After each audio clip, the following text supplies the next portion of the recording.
大家早上好 Bonjour, good morning. I'm very happy to be here. I think this previous session was very interesting because it's about understanding better when you live, breathe, eat China. The perspective is completely different. And what is magic with China is every day is different. So we have to be very humble in the understanding of this market. That's the rule number one. So anything that you will see today, please challenge it like every day. Is it still true? What's the next things coming up? Today I would like to introduce a study that we have been doing for 18 months. It sounds crazy because it's changed so quickly in this country that we don't know what is right and wrong and what is going to be the next trend, as we had the question just previously. But actually there is something in China that is really interesting, is that things are changing very fast on the surface. But there is an underground army and change that takes lots of time. So you think you're gonna arrive here, you're gonna make some change, and nothing change actually, because it's out of your control. There is so much things that are really massive and takes time linked to the tradition and the government and other things. So that's why we took 18 months to do this study and know more about Chinese emerging middle class. Why I want to talk about this and why we are interested about this middle class, it's because this is the only reason why the Chinese government can maintain GDP growth at that level and can assure everybody in the world that they're going to achieve their commitment. And this is about pushing the consumption of goods and services in China. So it's from made in China to sold in China. And if it's made in China, it will be for Chinese market and not just for international purpose. And this is a big change. So China consumer will drive China growth. This is the belief of Xi Jinping, our new president. And this emerging middle class is the one who is going to change the game. The reason why is because by 2020, China household domestic consumption is expected to be half of the national output. So this is absolutely huge. That's why actually I'm talking about creating a new middle class of consumer. It's really on purpose. It's not organic. It's something that is done. And it has been done for a few years. The emerging of the tier 1 cities, it started a long time ago. So now we talk about the emerging of lower tier. Actually, those are already big cities. So there is a path to that. And what we expect is from, right now we have 125 million people which represent this emerging middle class. By the end of 2020 is going to be 356 million. So this is really interesting because obviously China is about big figures always. And if you think about a daily approach of the thing, it means 80k new consumer per day. So now I think you really got the point about what is this silent emerging middle class and how Chinese government can commit around 7% GDP. So we have interviewed few people in few cities, and what we want to outline here is actually the emerging middle class cannot be defined by their income.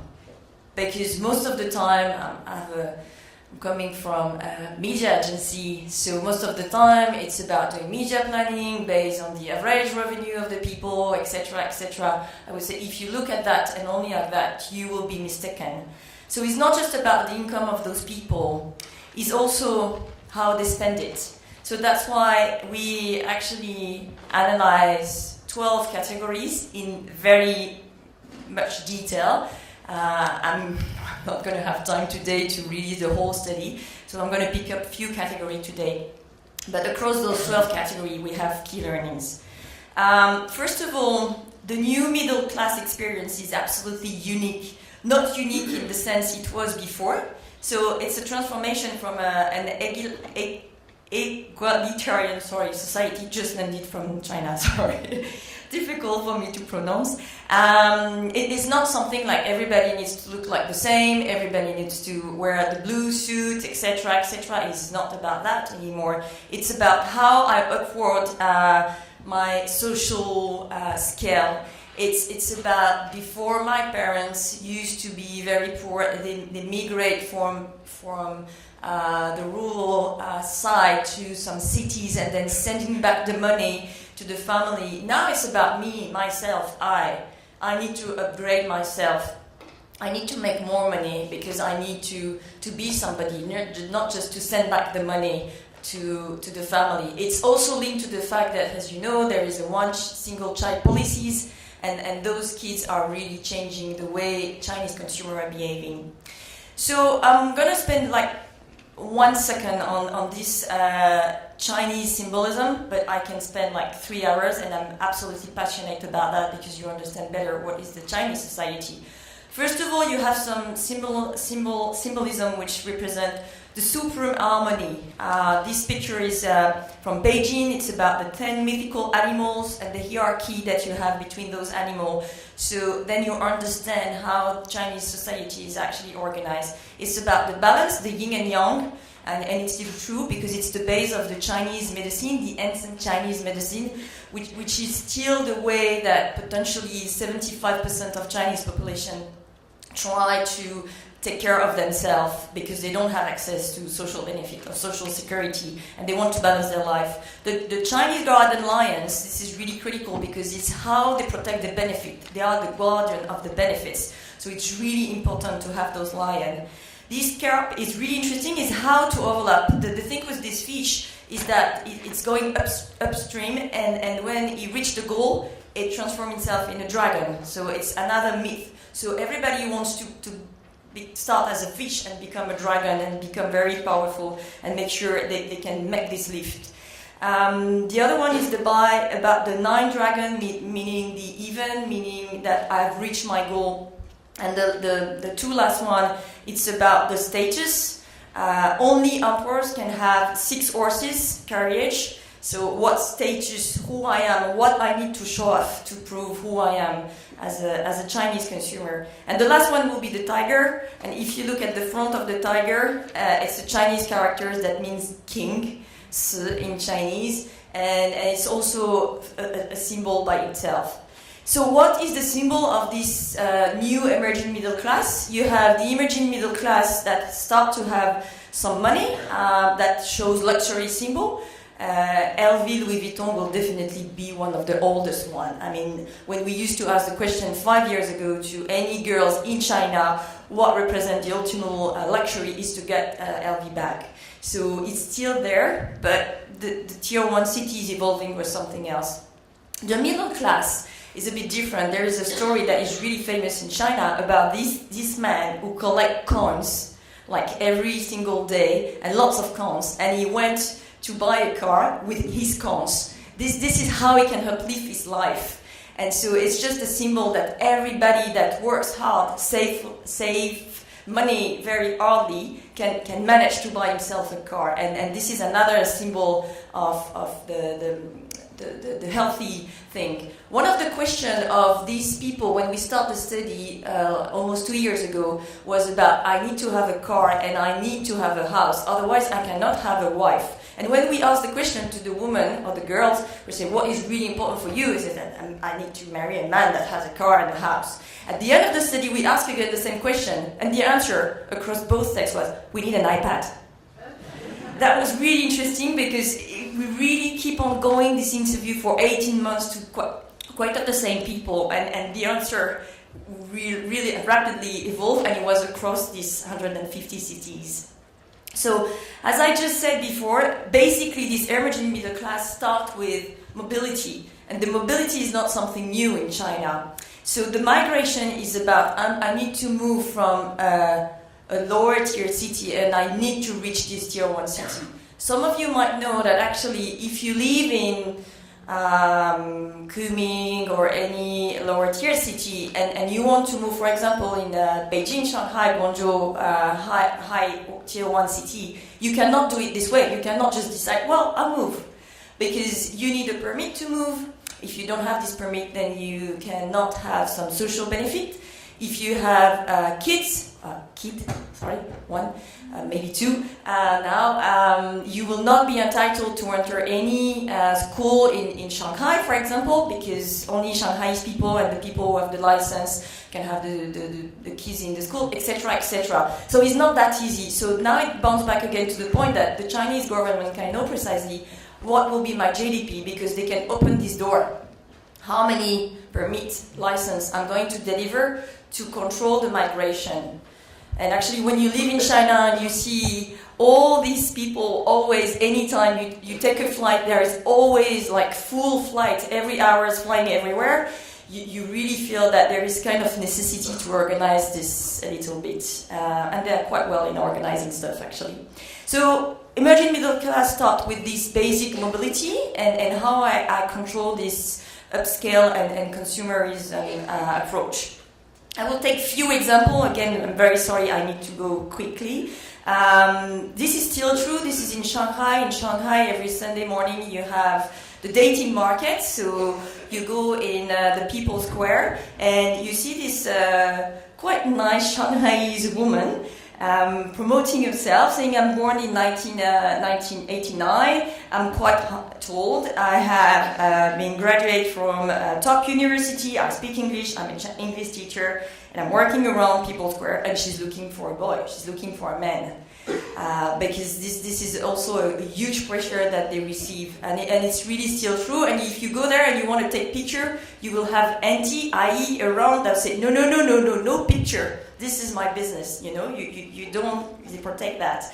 So they still need that type of things. So this is what is it like? I want to upscale, and it exists also in tier 1. This emerging middle class exists across those tiers. They have just different behavioral.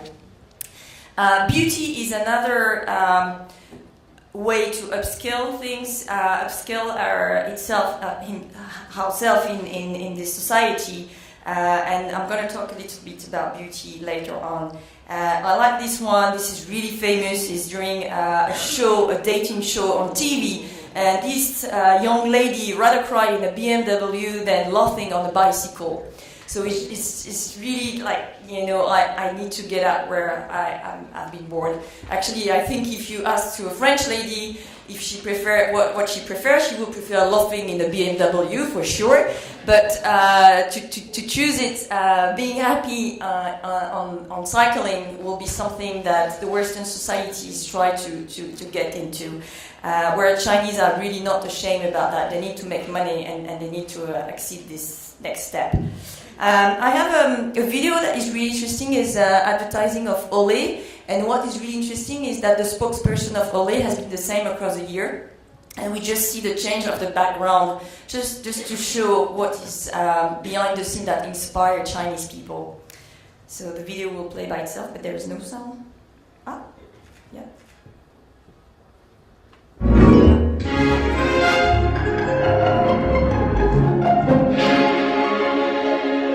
Hello, hi. Do you remember me? I'm Danielle, Miss Olay. 2002年，她第一次代言玉兰油。10年后，她重新回归玉兰油。10年里，她和一个普通女孩一样，结了婚，生了2个孩子，经历了无数工作压力。The biggest change will be that I got married and I've had 2 children, and it's very exhausting being a mummy and a wife. So you can see yourself now, the ads is literally in her apartment, showing that it's possible. You know, if you put Olay product, then potentially you will have access to that. But this is really true. They play on this. And what is really interesting is that we test this copy and few other copy when we did the interview. And so what we found out is actually in skincare markets, this emerging middle class, the woman, wants to achieve something really specific. And if you compare to the mass, so the mass will be the green one, and the blue will be the emerging middle class. Actually, they expect more because they have been raised with advertising, and you can have that and that and that, and it's very interesting because they have huge expectation compared to mass people. So one of the outcome is actually they wait for multifunctionality. They want to use 3 products at least, And one of the consequences is actually for a cosmetic brand, the more you expand your range, the more you have chance to sell the product many times. So it's quite interesting. Again, I go very quickly on that, but we can deep dive in this one. Then we look at the touch points. So we ask them many questions around, okay, what drives you? What is the trigger behind the fact that you're going to buy this product? What is the media, or what is the thing that influences you the most?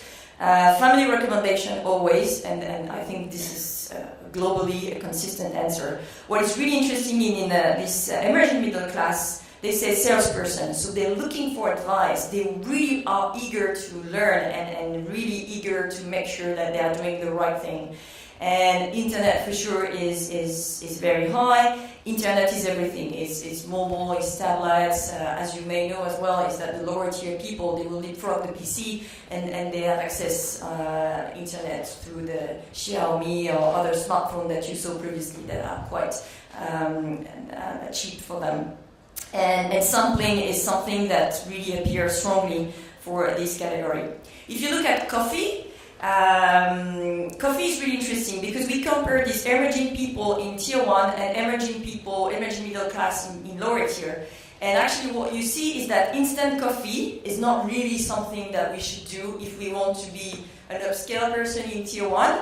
We have to go into retail outlets. So this is one of the reasons of the success of the Starbucks or Costa Coffee and other any specific retail shop, where in lower tier actually they are still in this instant coffee and moving from tea sometimes to this instant coffee because this is where they get the incitement, etc. So there is more insight behind this, but it's really interesting because they are exactly in the same type of population and study. In terms of automotive, that was really surprising because the uplift for them is to give up the old car, the sedan car, the four-door basic car, and they want an SUV car. And they want potentially to buy a sport car. So in yellow, it's about how I can really achieve a greater status. And why they're doing that? Because they want to increase their mobility in life. They want to have children, family, time for them, weekend. That was really surprising, and this automotive stuff really raised the fact that I work hard, so now I deserve to have some pleasure. And this generation that is coming up is going to consume definitely more and more and be inspired by what's happening across the rest of the world. It's something that revealed my personality. Again, me, myself, very interesting. We look at alcohol. Alcohol, we have our famous Baijiu. I really recommend if you come in China to at least try once, maybe just once. But it's really interesting. So this is the consumption of the Baijiu in China, and this is the consumption of whiskey and brandy. And actually, we look at the fact that we did a differentiation between older and younger people in emerging middle class. The younger will be definitely influenced by internet, where the older it's about still entertaining. Watches is another topic, even though we know that we have an anti-corruption law, etc., etc. Watches is something that still belongs to men, but come into more woman stuff. Why it becomes to more woman stuff? Because it's less of a present, and it's more something for itself again. And if we look at men in lower tier city, the younger one represents 42% of the people who buy this brand, while in tier 1 city they are really older for most 80 people. And why and how they buy this? So in emerging middle class tier 1, most likely they will buy overseas because they know it's cheaper regarding the tax.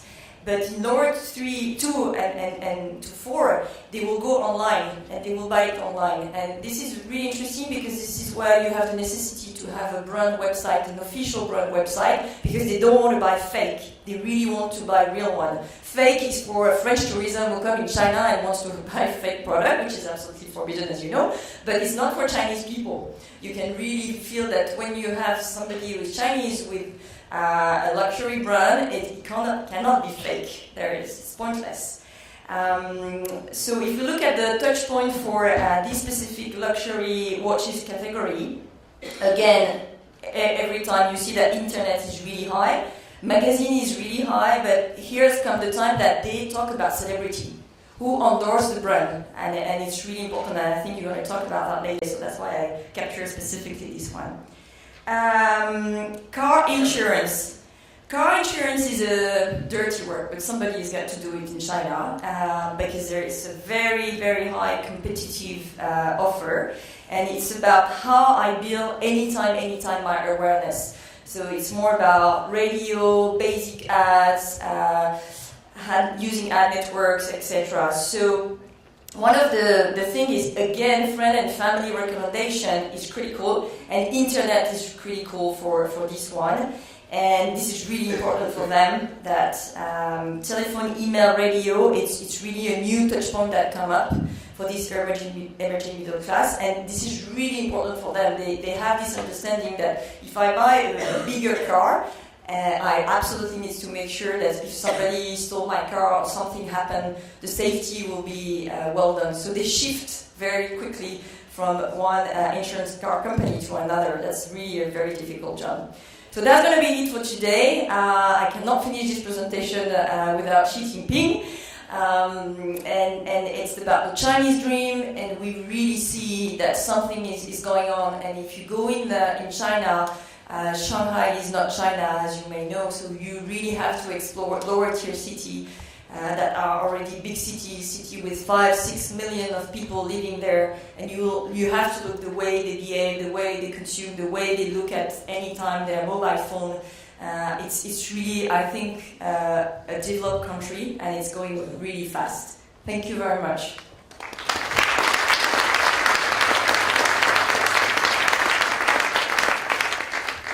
Is this turned on? Okay. So thanks very much. That was very interesting. We only have about 5 minutes or so if we're going to stay on schedule, maybe only 3. I just have a couple of quick questions. You touched on the one-child policy a little bit, and as you've heard in the news, that's kind of ending. So I wondered what kind of changes you think that will have on the middle class and spending if they can have more children, or do you think they will have more children? Potentially not on the emerging middle class, because the revenue is still really low and they're struggling a lot, and if you have a kid, it means that you can really afford having a kid. The law is not released everywhere. So for example, Beijing was like 10 days ago, and it was really an event.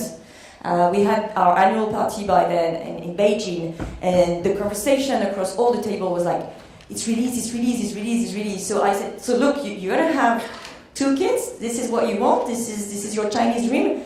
And they were like, I don't know, it was the woman, I don't know, I need a good job, I need to make my life, I need to make a living, and I don't know. And the population who was the most happy is what we call the ai. Ai means auntie in Chinese, and they were very happy because they felt like, okay, I can increase my rate because now I'm going to have 2 kids to raise. And these are the population that were very happy. So I really don't know, it's really new. I cannot figure out, what I can tell you is that I have the best PA in the world. She's absolutely lovely, and she has already one little girl, and she found out that she was pregnant, and she was really ashamed, completely ashamed, not respecting the Chinese law, and she came and she was crying and she said, look, I'm very sorry, then you're going to be in trouble, I'm creating trouble and I cannot not have this baby. And I said, the law will be released, you're going to be okay. And she said, no, I'm sorry, I cannot have this baby, I'm illegal. And she was, because she cannot go to the doctor, she cannot have the proper, diagnostic for the kids. She has to go on the black market to have some advice, etc., etc. She was ashamed. She didn't want to say it to her parents that live in Hebei in North China. And she's still, now the law is released in Shanghai, and she's still like, no, I don't want to tell my mom. So it will take time because they have been really well conditioned, you know.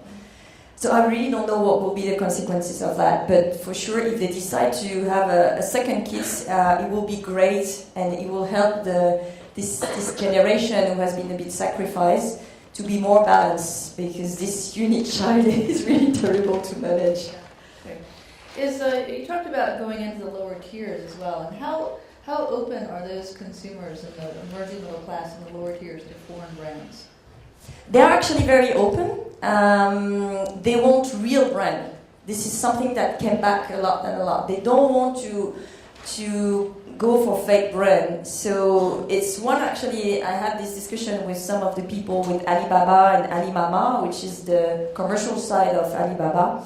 And it's creating a huge opportunity for them. That's why they developed the Tmall very quickly, because they want official brand, they want something that's safe, there is no fake, to make sure that these lower tier consumers are going to have access to this brand.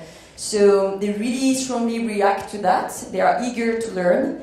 And they are really now into getting more information online. We had interviewed a girl that lives in a tier 4 city. She's actually a blogger, and she was saying that before I buy a cosmetic product, I can read thousands and thousands of reviews before making mine, and then I'm going to ask my friend it's really good, and then I'm going to go with the salesperson to see if it's really good and fit my skin. So they are quite savvy, actually, in the way they want to use the product and make sure they spend the money on purpose correctly. Okay. Do we have any audience questions? Anybody? I don't see any hands. Am I missing any? Okay. Do you think your clients pay enough attention to the regional differences in China, or do they get too focused on the tiers? The big shift this year is we need to go in lower tier. We need to get rid of this inflation of the TV cost in Beijing, Shanghai, etc. So this notion of going on online TV and going deeper into the tier is really coming up. But addressing in the ad copy, in the marketing offer, and in the way they distribute the content differently by region, it's not there, and it's really difficult, because I think most of the brands that are Western brands have already to struggle with their HQ to make sure they get the right copy for China, and then they explain that, sorry, in Wolomuchi, we need a different ad copy because the people are different, the skin is different, or the behavior is different. So it's really difficult. Some of the brands have started to do it, specifically in big cities. So I think it will come. Should we? Here's a question.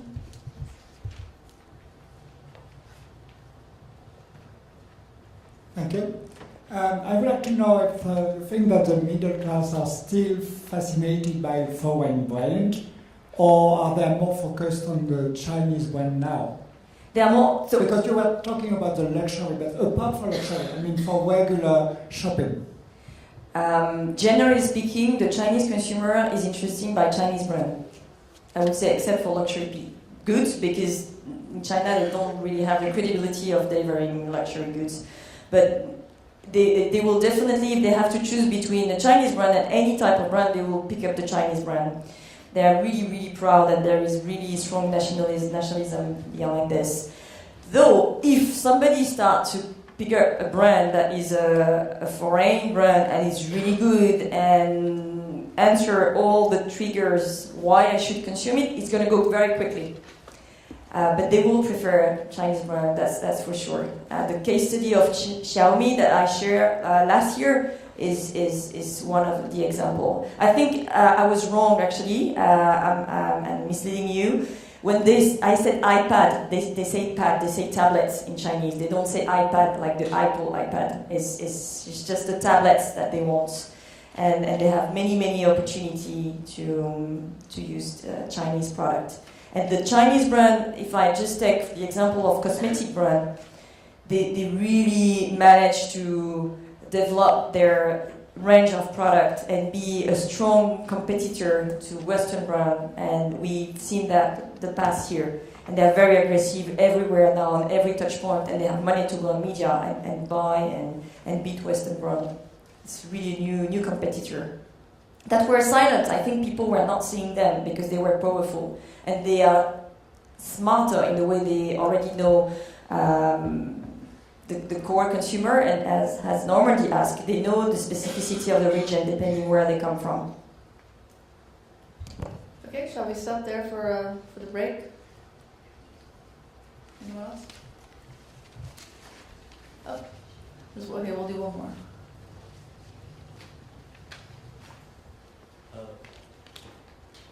Probably I have missed something at the very beginning. My question is, how do you define the middle class in China? And do you really think that the middle class in China is exactly the same meaning in European countries?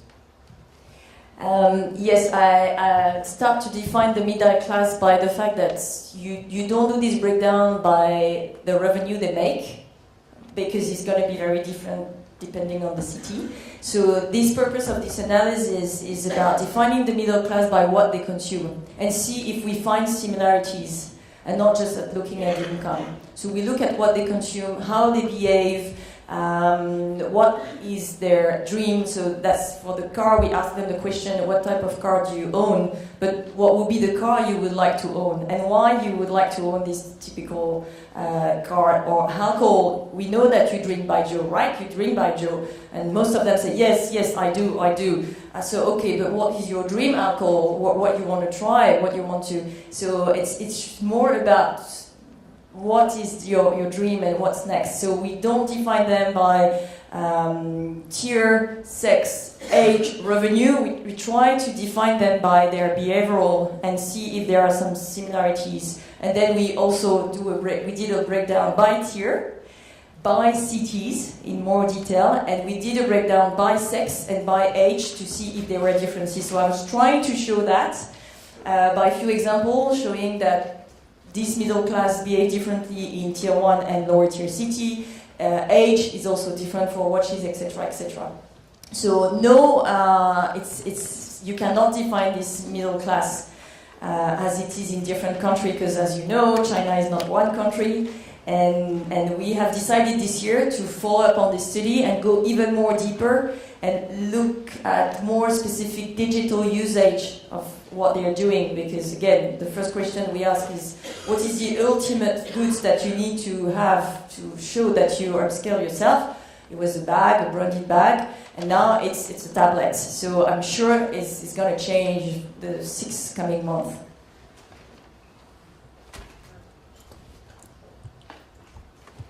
Hello.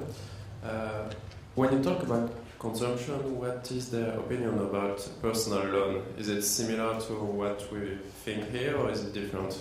The personal loan finance? Yes, to finance consumption. It's quite complicated, the way the loan is done in Chinese, and I'm really not an expert, so I don't want to misleading you, because again, it's managed by the government, and it's really depending on where are you from. If you are not from this city, do you own a license that allows you to stay in this city? So it bounces back to this type of, the migration and how they regulate the migration, etc. So I'm not an expert in loan, I'm really sorry, but I think there is something in the study about financial services. I can look into this if you want. But I don't want to answer wrongly, so.